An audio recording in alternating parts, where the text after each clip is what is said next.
maa ngi nuyu ñëpp di sant ñëpp président maa ngi lay nuyu madame le maire nuyu suñu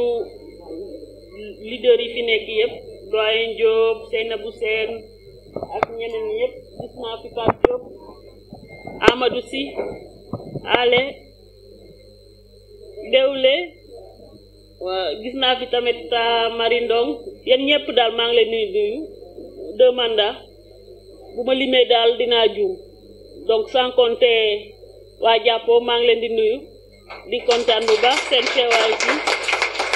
voilà donc di féliciter Birane vraiment pour cette plateforme évidemment mën nañu à chaque fois di améliorer pour répondre ci besoins yi nga xamante ne moom la population bi di am wala aussi suggestion yi ngay am à partir de la consultation donc de cette plateforme donc damay féliciter seen équipe éditoriale bi nga xamante ne depuis le début ñu ngi ci liggéey dégg la li nga wax dégg la ràññewoon nañ ci lu baax a baax Mamadou Samb depuis le départ donc boobu amaguñu woon sax cette plateforme donc ñuy rafetlu seen liggéey am vraiment ils ont toujours été très actifs et évidemment bu ñu doon commencer pour liggéey ci wàllum suñuy différentes pages yi voilà on a jugé utile ñu appuyer wu ci ñooñu donc tey jii quand même c'est important ñu reconnaître le travail important yoo boo xamante ne def nañ ko depuis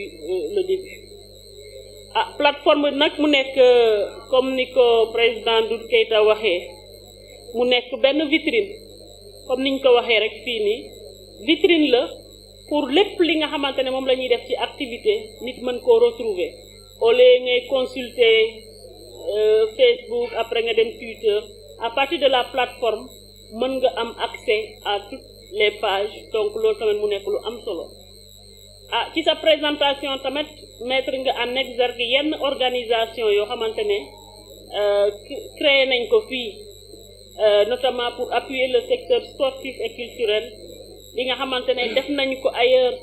pour accompagner la politique du président de la République waaye aussi projet bi objectif 500 li nga xamante ne léegi def na 1 an d'ailleurs xam naa prochainement dinañu leen woo pour l'évaluation des résultats du projet objectif 500 objectif 500 mu nekk un projet boo xam ne ñu ko initié woon pour aider à la création d'emplois ndax nag xam nañ ni politique président de la République c'est mu créer beaucoup d'emplois ci quinquennat bi nee na il vise 1 million d'emplois te loolu nag kenn mënu ko koo bàyyee moom kese il faut ku ci nekk nga xool ban contribution nga ci war a mën a indi pour atteindre objectif boobu donc looloo taxoon ñu créer objectif 500 dont l'ambition mooy gunge 500 jeunes et femmes ci seen parcours social ba nga xamante ne soit ci wàllum promotion financement accompagnement ba ñu mën a am seen insertion donc am na liggéey bu am solo buñ ci def donc prochainement incha allah dinañ def évaluation bi xool lan lañ ci war a mën a def di rafetlu aussi le travail de ASCA notamment avec le président Oumar Diallo nga xamante ne il a montré vraiment sa détermination pour yóbbu ASCA mu dem de l'avant donc fii daal boo ku visiter plateforme bi rek lépp loo xamante ne jël nañ ko comme initiative dinañ ko fi gis